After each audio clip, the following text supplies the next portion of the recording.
Assalamualaikum warahmatullahi wabarakatuh. Sahabat yang dirahmati Allah, apakah Anda pernah merasakan yang namanya patah hati? Siapa yang tidak pernah mengalami hal tersebut? Sebagai manusia biasa yang memiliki perasaan, sangat wajar bagi kita mengalami patah hati. Umumnya patah hati ini muncul akibat diputuskan cinta oleh sang kekasih, ditinggal menikah mantan pacar, cinta bertepuk sebelah tangan, atau mungkin mencari jodoh dalam Islam dengan ta'aruf namun tidak berjalan sesuai harapan. Patah hati adalah normal, namun tatkala patah hati membuat kita menjadi gagal move on selama bertahun-tahun, terpuruk sedih, bahkan sakit-sakitan, maka tentu ada yang salah dengan diri kita. Sebagai seorang muslim dan muslimah yang memiliki iman, kita tentu mengetahui bahwa cinta yang hakiki hanyalah untuk Allah Subhanahu wa Ta'ala dan Rasul-Nya. Tidak seharusnya kita mencintai apa-apa yang di dunia ini secara berlebihan, apalagi sampai menggantungkan harapan pada manusia. Sebab kita tahu bahwa segala hal di dunia ini bersifat fana, tidak bisa kita miliki dan pasti akan musnah. Allah Subhanahu wa Ta'ala berfirman, "Dan hanya kepada Tuhanmu lah hendaknya kamu berharap." Quran Surat Al-Insyirah. Allah telah memperingatkan kita bahwa hendaknya manusia hanya berserah diri kepadanya semata. Rabb semesta alam yang maha pengasih dan maha penyayang, berharap kepada manusia belum tentu dibalas dengan kebaikan. Ada kalanya kita akan dikecewakan, sebab mereka pun juga memiliki sifat egois sebagaimana kita. Pada dasarnya patah hati dalam Islam dianggap sebagai kesalahan manusia yang tidak tepat dalam menyikapi perasaan. Bukankah Allah telah memperingatkan berulang kali agar kita tidak berharap kepada manusia? Tapi kenapa kita masih saja mudah jatuh cinta? Kenapa mudah berharap berlebihan? Kenapa sulit mengendalikan perasaan? Pada akhirnya diri kita sendirilah yang akan merasakan sakitnya, sebab tak mampu untuk menjaga kesucian hati.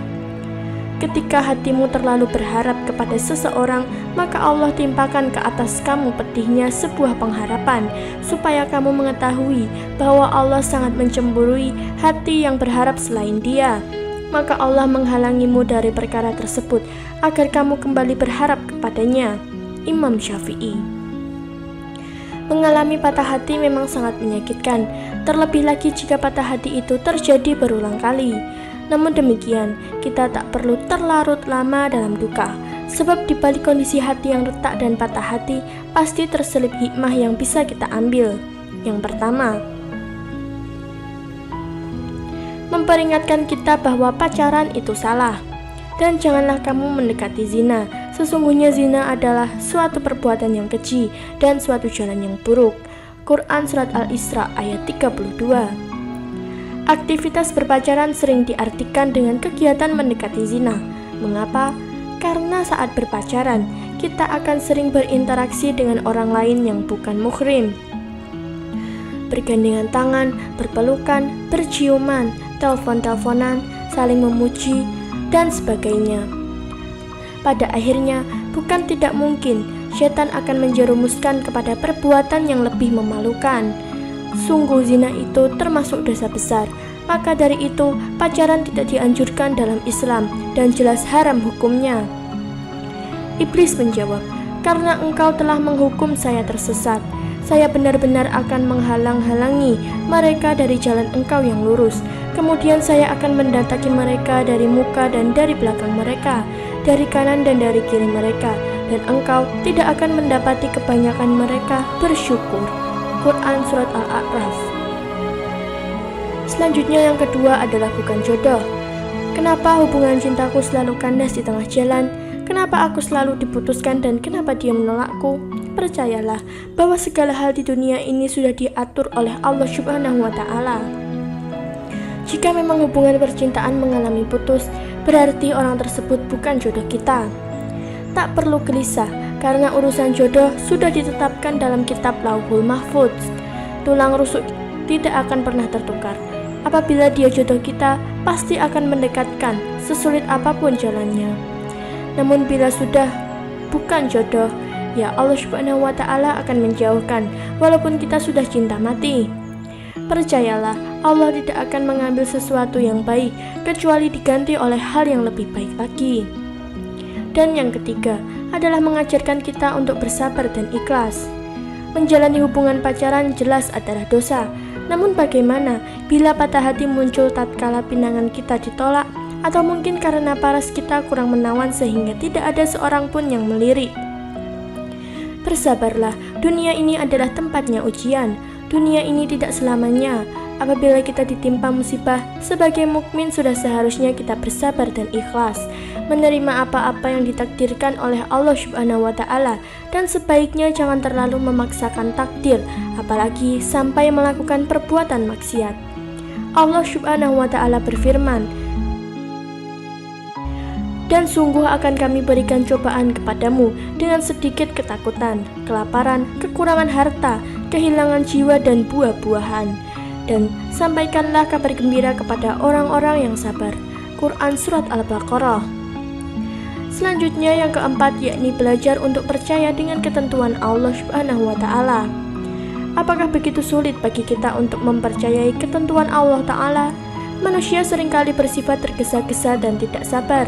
Ketika ditimpa cobaan, mereka seketika berputus asa terhadap rahmat Allah, bahkan cenderung menyalahkan takdir. Sungguh salah bila kita masih berpikir demikian. Allah Subhanahu wa Ta'ala tidak memberikan cobaan di luar kemampuan hambanya. Dia bahkan berjanji akan memberikan kemudahan dan kebahagiaan di balik segala hal yang menyulitkan hidup kita. Maka itu, cobalah berhusnuzon kepada takdir Allah Subhanahu wa Ta'ala. Maka sesungguhnya sesudah kesulitan itu ada kemudahan. Sesungguhnya sesudah kesulitan itu ada kemudahan. Quran Surat Al-Insyirah. Dan terakhir adalah jalan untuk berhijrah menjadi pribadi yang lebih islami. Sesungguhnya jika engkau meninggalkan sesuatu karena Allah, niscaya Allah akan memberi ganti padamu dengan yang lebih baik. Hadis riwayat Ahmad. Jika kita mengalami patah hati, mungkin Allah Subhanahu wa Ta'ala ingin memperingatkan bahwa perbuatan yang kita lakukan itu salah. Pacaran tidak dibenarkan dalam Islam. Maka itu, jadikan peristiwa patah hati sebagai pelajaran hidup. Berhentilah untuk menjalin hubungan pacaran. Cobalah untuk berhijrah di jalan Allah dengan meninggalkan hal yang mendekati zina. Patah hati dalam Islam bisa diobati apabila kita mau bersungguh-sungguh untuk menjadi pribadi yang lebih baik. Nah, berikut ini beberapa cara untuk mengatasi patah hati. Pertama, meningkatkan intensitas membaca Al-Quran. Al-Quran bisa menjadi obat bagi orang-orang yang di dalam hatinya terdapat penyakit. Dengan memperbanyak membaca firman Allah, hati pasti menjadi lebih damai dan tenang. Di samping itu, usahakan juga untuk membaca Al-Quran terjemahan. Sebab dengan kita memahami makna-makna ayat Al-Quran, kita pun bisa semakin meningkatkan iman. Yang kedua, berwudu dan sholat. Ketika hati sedih, amarah memuncak, pikiran kalut dan tidak tenang, maka segeralah mengambil wudu dan jalankan sholat. Kedua aktivitas ini bisa menjauhkanmu dari bisikan-bisikan setan, sekaligus meredahkan emosi. Yang ketiga, memperbanyak zikir. Dengan memperbanyak zikir, segala masalah dan kegundahan hati akan hilang perlahan. Allah Subhanahu wa Ta'ala berfirman, orang-orang yang beriman dan hati mereka menjadi tentram dengan berzikir. Ingatlah, hanya dengan mengingat Allah hati menjadi tentram. Quran Surat Ar-Ra'du.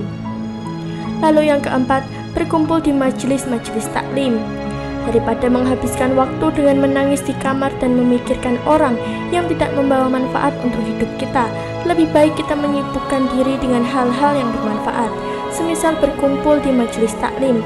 Di sana kita bisa berkenalan dengan orang-orang saleh dan mendapatkan ilmu baru perihal agama yang dapat meningkatkan ketakwaan kita. Yang kelima, berhusnuzon kepada Allah. Cara terakhir untuk mengobati patah hati dalam Islam adalah dengan berprasangka baik kepada Allah Subhanahu wa Ta'ala. Mungkin kita dibuat patah hati agar tidak terhindar dari perbuatan maksiat, atau mungkin orang tersebut tidak baik untuk kita. Maka dari itu Allah jauhkan. Cobalah lapangkan hati, sabar, ikhlas dan berhusnuzon. Dengan begitu hidup jadi semakin mudah dan hati bisa lebih gembira. Sahabat yang dirahmati Allah, Demikianlah ulasan mengenai patah hati dalam Islam, hikmah di balik patah hati dan tips-tips untuk mengobati patah hati. Semoga kita jadikan hamba-hamba yang kuat hatinya, dijauhkan dari dosa dan termasuk orang-orang yang banyak bersyukur. Amin ya rabbal alamin. Dan terima kasih telah menonton video kali ini. Wabillahi taufik walhidayah. Wassalamualaikum warahmatullahi wabarakatuh.